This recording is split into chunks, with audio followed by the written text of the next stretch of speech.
மாணவிகளே, அலுவலக மேலாண்மை சப்ஜெக்டில் பாடம் 3 பார்க்கணும். சரியா? நம்ம 2 பாடம் முடிச்சிருக்கிறோம். இப்போ இன்றைக்கி 3வது லெசன் அலுவலக இட வசதி மற்றும் அமைப்பு திட்டம். அலுவலக இட வசதி மற்றும் அமைப்பு திட்டங்கிறதில் பார்க்குறோம். பாருமா, இதில் நம்ம என்ன தெரிஞ்சுக்கிட்டுறோம் அப்படின்னு சொல்லும்போது, அதனுடைய நோக்கம், படிக்கிற நோக்கம், அலுவலகம் எந்த இடங்களில் அமைக்கப்பட வேண்டும், அதனுடைய முக்கியத்துவம் என்ன, அதனுடைய அலுவலகத்தினுடைய சூழ்நிலைகள், அந்த அமைப்பு திட்டத்தை வடிவமைக்கும் பொழுது நாம் கருத்தில் கொள்ள வேண்டிய காரணிகளை பற்றி பார்க்க போகிறோம்.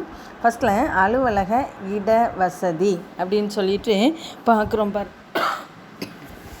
பார்த்தேன்னு சொன்னால் பாரு, அலுவலகம் அப்படின்னு சொல்லும்போது உனக்கு ஆஃபீஸ்ன்னு சொல்லுவேன். பட்டு என்ன மீனிங் அப்படின்னு சொன்னோம் அப்படின்னா, ஏற்கனவே ஃபஸ்ட் லெசனில் படித்தோம். 4 பிரம்ம சுவர்களால் சொல்லப்பட்ட இடம், கட்டடம், எழுத்துப்பணி நடைபெறும், நிர்வாக பணி, பண வரவு செலவு போன்ற பணிகள் நடைபெறுவதற்காக இடம்பெறக்கூடிய ஒன்றுன்னு சொல்லலாம். இப்பேற்பட்ட முக்கியத்துவம் வாய்ந்த அலுவலகம் எந்த இடத்துல அமைக்கணும், அது எவ்வாறு அமைக்கப்பட வேண்டும் என்பதை குறித்து தான் பார்க்க போகிறோம்.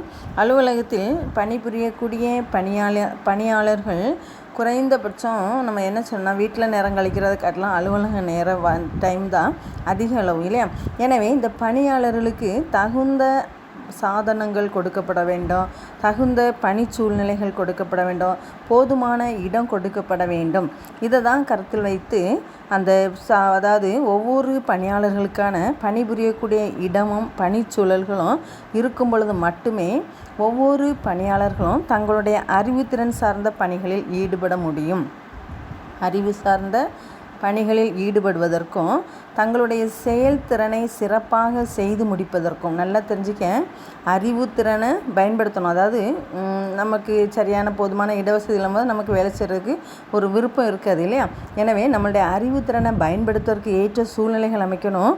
அதே நேரத்தில் நம்மளுடைய செயல்திறன் சிறப்பாக அமைவதற்காக நல்ல ஒரு இடங்கள் இருக்கணும். இதற்காக தான் அலுவலக அந்த இட வசதியானது நம்மளுடைய பணிபுரியக்கூடிய பணியாளருடைய இடமும் அதனுடைய பணிச்சூழல், அவங்களுக்கு வேண்டிய சாதனங்கள்லாம் அளித்து சரியான இட வசதிகளை ஏற்படுத்தி கொடுக்கப்பட வேண்டும் என்பது தான் அலுவலக இட வசதி அப்படின்னு சொல்லலாம்.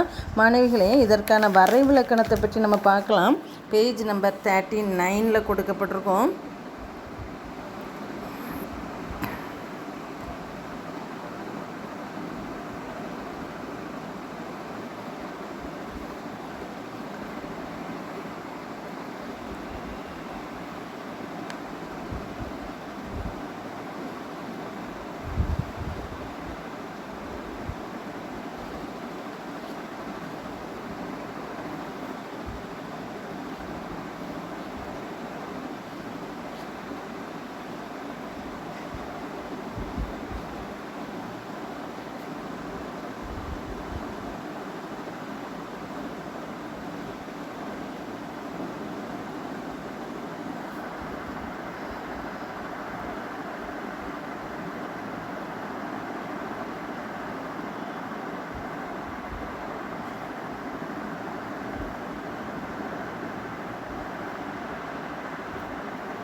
பாருமா, உன்னுடைய புக்கில் 39 பேஜில் கொடுக்கப்பட்டிருக்கு பாரு, அலுவலக அமைப்பு திட்டம்.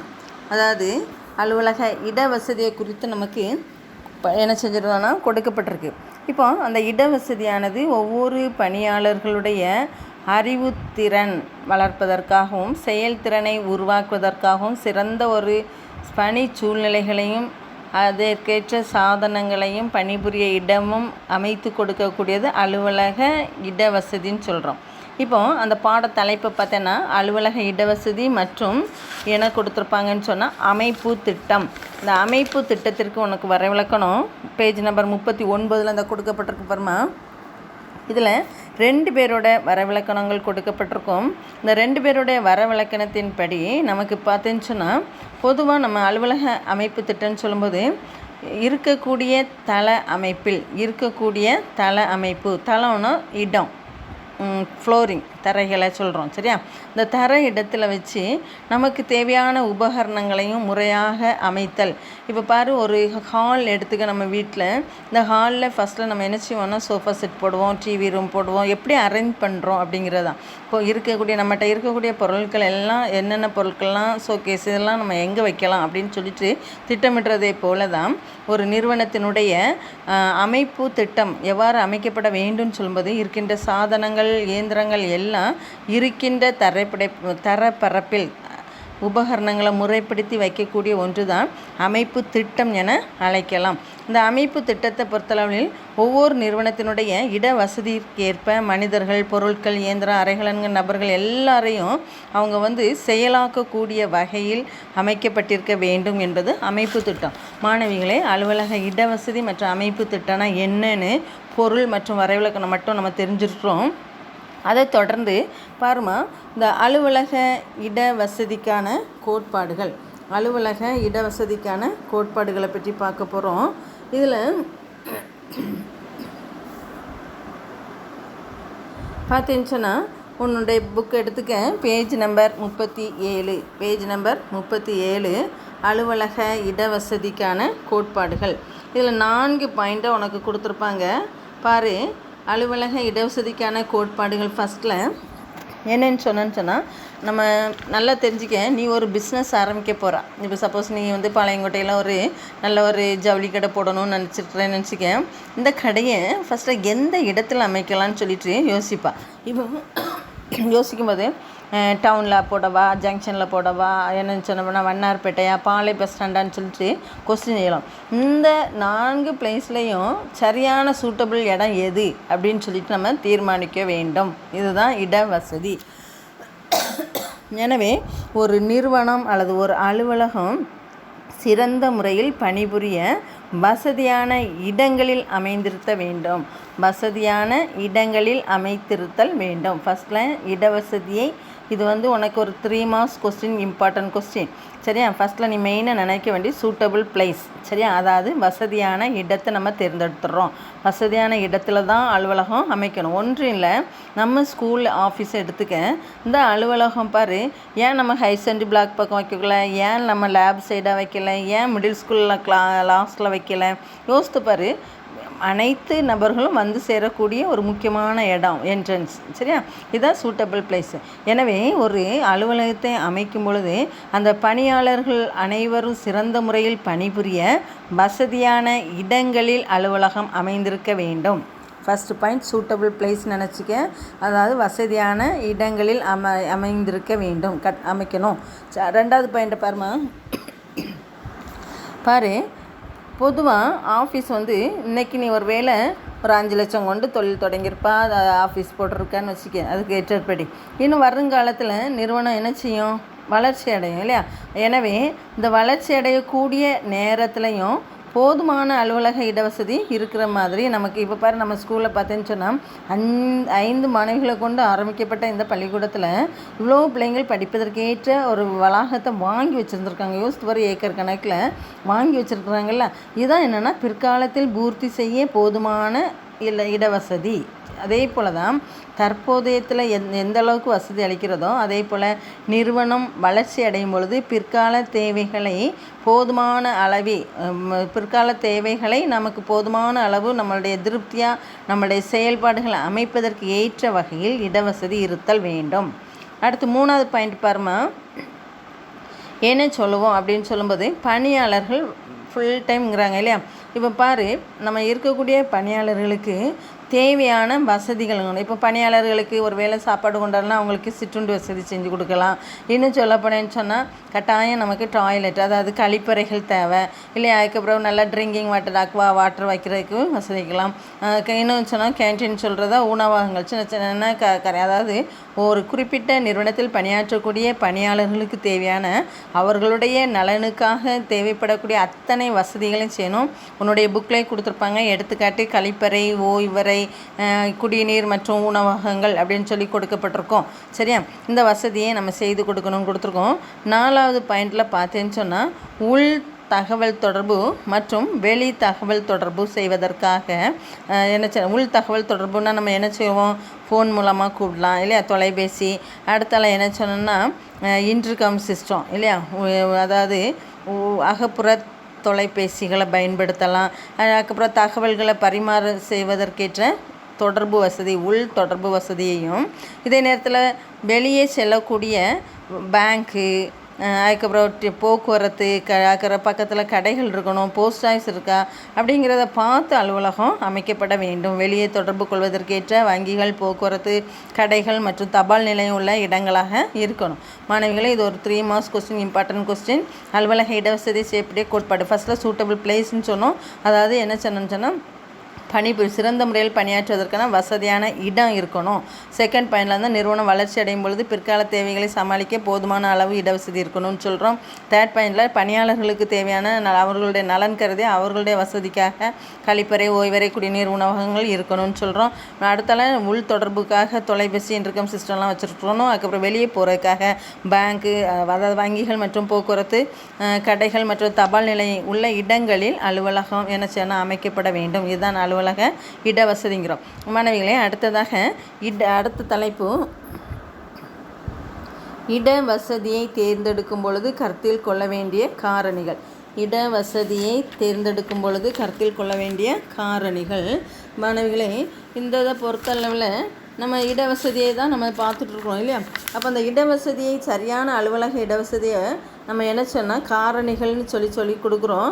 பாருமா, இதில் 8 வித காரணிகளை பற்றி கொடுக்கப்பட்டிருக்கோம். ஃபஸ்ட்டில் பேஜ் நம்பர் 38 எடுத்து வச்சுக்க. Page number 38. 1, அலுவலக கட்டிடத்தின் அமைவிடம். அலுவலக கட்டிடத்தின் அமைவிடம், சரியா? அதை சொன்னோம். ஃபஸ்ட்டில் அமைவிடம் எங்கே இருக்கணும்னு சொன்னால் எந்த இடத்துல சூட்டபிள் பிளேஸாக இருக்கணும், பணியாளர்கள் நல்ல திறமையாக பணியாற்றுறதுக்காக இல்லையா. அடுத்து தேவைப்படும் அலுவலக இடவசதியை உடைமையாக்குதல்னு சொல்லும்போது எதிர்காலத்தில் தேவைப்படுறதுக்கு ஏற்றாற்படி நம்ம வந்து இடவசதியை வச்சுருக்கணும்னு சொல்கிறோம். இதை உடைமையாக்குதல்னால் சொந்தமாக வச்சுருக்கணும். வாடகை வச்சா அவங்க வந்து விரிவடையும் போது வெளியில் போகணுன்னு சொல்கிறதுக்கு வாய்ப்புகள் உண்டு இல்லையாம்மா. எனவே அலுவலக இடவசதியை நம்ம உடைமையாக்கி கொள்ள வேண்டும். அடுத்தால அலுவலக இடவசதியினுடைய அளவு, நிறுவனம் விரிவடைய நமக்கு போதுமான இடவசதியினுடைய அளவும் இருக்கணும். அடுத்தால 4வது பாயிண்ட்டை சொல்ல பண்ணால் அந்த இடப்பரப்பில் நமக்கு என்னச்சுன்னா அலுவலகம் அமைக்கக்கூடிய இடமானது நல்ல வெளிச்சம் நிறைந்ததாகவும் சிறந்த காற்றோட்டம் உள்ள இடமாகவும் இருக்கணும். சிறந்த காற்றோட்டம் உள்ளதாகவும் இருக்கணும்னு சொல்லிடலாம். அடுத்து 5வது பாயிண்டில் பார்த்தேன்னு சொன்னால் அதாவது அமைப்புக்கு தேவையான அமைப்பு திட்டம் மற்றும் வசதிகள். அமைப்புக்கு தேவையான அமைப்பு திட்டம் மற்றும் வசதிகள்னு சொல்லி கொடுக்கப்பட்டிருக்கோம். அடுத்தால 6வது பாயிண்ட்டை பாரு, வாடிக்கையாளர் மற்றும் பணியாளர் வசதிகள். வாடிக்கையாளர் மற்றும் பணியாளர் வசதி. இந்த வாடிக்கை நான் சொன்னேன், கடை ஆரம்பிக்கணும்னு நினைக்கிறேன். நீ மெயின் இடம் நம்ம என்ன செய்வோம்னா டவுனு, அதுக்கப்புறம் ஜங்ஷன், வண்ணார்பேட்டை, பாளையங்கோட்டைன்னு சொல்கிறோம் இல்லையா. இந்த 4 இடத்துல அமைச்சுன்னு சொன்னால் உன்னுடைய வியாபாரத்துக்கு வாடிக்கையாளர் வந்துட்டு போகிறதுக்கு இப்போ பேருந்து வசதிகள் இருக்கும் இல்லையா. அதே போல் வேலைக்கு வர்றவங்களுக்கும் ஒரு வசதிகள், வாய்ப்புகள் இருக்கும். எனவே ஒரு நிறுவனத்திற்கு வரக்கூடிய வாடிக்கையாளர்களுக்கும் பணியாளர்களும் வந்து போகிறதுக்கு ஏற்ற வசதி உள்ள இடங்களில் அலுவலகம் அமைய வேண்டும். 7வது பாயிண்ட்டு, அந்த இடப்பரப்பு அல்லது இட வசதிக்கு ஆகக்கூடிய செலவு ரொம்ப இருந்துச்சுன்னு சொன்னால் நிறுவனத்திற்கு மிஞ்சி நம்ம என்ன செய்யக்கூடாது, வாங்கக்கூடாது. எப்போவுமே நிதி அந்த அலுவலகம் ஈடு செய்யக்கூடிய வகையில் அந்த நிதி வசதிக்கு ஏற்றாற்படி, அலுவலகத்தின் நிதி வசதிக்கு ஏற்றாற்படி அந்த இடப்பரப்பு அல்லது இடவசதிக்கு செலவிட வேண்டும். பிற இதர காரணிகள் அப்படின்னு சொல்லும்போது சத்தம், வெளிச்சம், சுத்தம் அப்படின்லாம் நிறைய பாயிண்ட்ஸ் இருக்கும். மாணவிகளே, இதுதான் நம்ம என்ன சொன்னால் இடவசதியை தேர்ந்தெடுக்கும் பொழுது கவனிக்க வேண்டிய காரணிகள் சொல்லி படிக்கிறோம். அடுத்ததாக நம்ம படிக்க வேண்டியது அலுவலக அமைவிடத்தை தேர்வு செய்யும் காரணிகள். அலுவலக அமைவிடத்தை தேர்வு செய்யக்கூடிய காரணிகள் சொல்லி படிக்கிறோம். பாருமா, அதில்